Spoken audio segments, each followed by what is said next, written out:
FedScoopTV. I'm Camille Tudi. I'm sitting here with Marion Royal, who's the Program Director of Data.gov. Welcome. Thank you.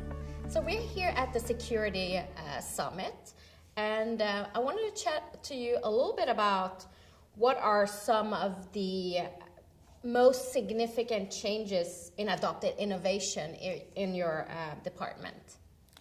I think the changes that I've seen over the years is really the buy-in from the top management, particularly in the area of open transparency, open data, and open government. And what really is amazing is the degree of knowledge that senior management has over all the buzz terms like big data and like open data, and they really seem to understand what's going on, and that empowerment allows us to do some very creative things. And what are some of the challenges you had to overcome to create a more innovative environment? Well, the biggest challenges over time has been budget challenges, because it's really hard to budget innovation. It's hard to predict what changes are going to happen in the next 2 years, which we have to budget ahead of time. And to beyond that, it's like getting the agencies to understand what the impact of open data can have and how the open data can help the mission of their agencies rather than be a burden that they already have.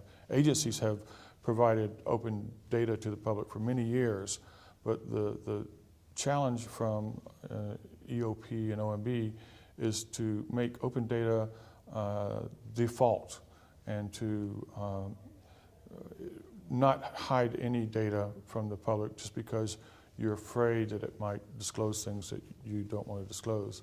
So if we make data open by default and then carefully examine those data that we can't make public, and that's the biggest challenge, it's a change of culture in the agencies to go from we're trying to release as much data as we can to we're going to release all of our data unless there are really significant reasons in security or privacy that we can't release the data. Mm-hmm. And talking about security, what are some of the trends you see around innovation and security today?